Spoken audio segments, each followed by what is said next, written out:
राम राम प्रतुषी मातो सब कहे बिनती बर बैन सुमारे शंभु गुरव प्रपद किए नींद बसने। लखन श्री रामचंद्र की जय।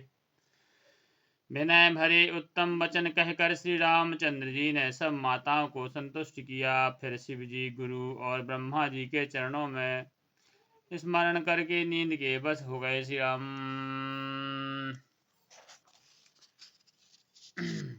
नींदऊ बदन सोहे सुठलो ना मनहु साँझे शरीर हो सोना घर घर करहि जागरण नारी देहि परस पर मंगल गारी। नींद में भी उनका अत्यंत सलोना मुखड़ा ऐसा सो रहा था मानो संध्या के समय का लाल कमल सो रहा हो। स्त्रियां घर घर जागरण कर रही हैं और आपस में मंगलमयी गालियां दे रही हैं।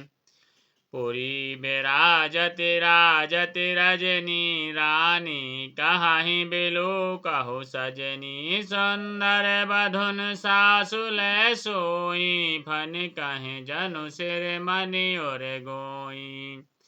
रानियां कहती हैं, हे सजनी देखो रात्रि की कैसी शोभा है जिससे अयोध्यापुरी विशेष शोभित हो रही है। सासुएं सुंदर बहुओं को लेकर सो गई मानो सर्पों ने अपने सिर की मणियों को हृदय में छिपा लिया है।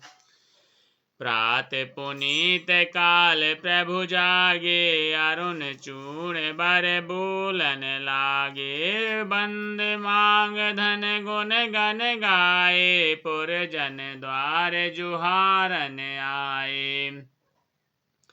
प्रातः काल पवित्र ब्रह्म मुहूर्त में प्रभु जागे, मुर्गे सुंदर बोलने लगे, भाट और मागधों ने गुणों का गान किया तथा नगर के लोग द्वार पर जोहार करने को आए। श्री राम प्रसौर गौर पेतो माता पाए आशीष मुदित सब भ्राता जन नहीं सादर बदन निहारे भूपति संग द्वार पगुधारे। ब्राह्मणों, देवताओं, गुरु, पिता और माताओं की वंदना करके आशीर्वाद पाकर सब भाई प्रसन्न हुए। माताओं ने आदर के साथ उनके मुखों को देखा, फिर वे राजा के साथ दरवाजे पधारे। कीन सोच सब सहज सुचि सरत पुनीत नहाय प्रात क्रिया करे तात पहे आए चारों भाई। लखन श्री रामचंद्र की जय। स्वभाव से ही पवित्र चारों भाइयों ने सब शौचादि से निवृत्त होकर पवित्र सरयू नदी में स्नान किया और प्रातः क्रिया करके वे पिता के पास आए। नवाह परायण तीसरा विश्राम।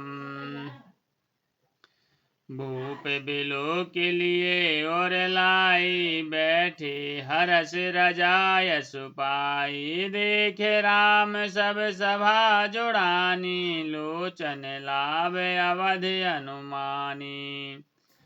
राजा ने देखते ही उन्हें हृदय से लगा लिया। तदंतर वे आज्ञा पाकर हर्षित होकर बैठ गए। श्री रामचंद्र जी के दर्शन और नेत्रों के लाभ के बस यही सीमा है ऐसा अनुमान कर सारी सभा शीतल हो गई। श्री राम पुनि वशिष्ठ मुनि को सुख आए सुभग आस नहीं मुनि बैठाए सुतहि समेत पूज पद लागे निरख राम दो गुरु अनुरागे। फिर मुनि वशिष्ठ जी और विश्वामित्र जी आए। राजा ने उनको सुंदर आसनों पर बैठाया और पुत्रों समेत उनकी पूजा करके उनके चरणों लगे। दोनों गुरु श्री रामचंद्र जी को देखकर प्रेम में मुग्ध हो गए। कहाहि वशिष्ठ धर्म इतिहासा सुनहि महीष सहित सहित रनिवासा मुनि मन अगम गाधि सुत करनी मोदत वशिष्ठ विपुल विधि बरनी। वशिष्ठ जी धर्म के इतिहास कह रहे हैं और राजा रनिवास सहित सुन रहे हैं जो मुनियों के मन को भी अगम्य है। ऐसी विश्वामित्र जी की करनी को वशिष्ठ जी ने आनंदित होकर बहुत प्रकार से वर्णन किया।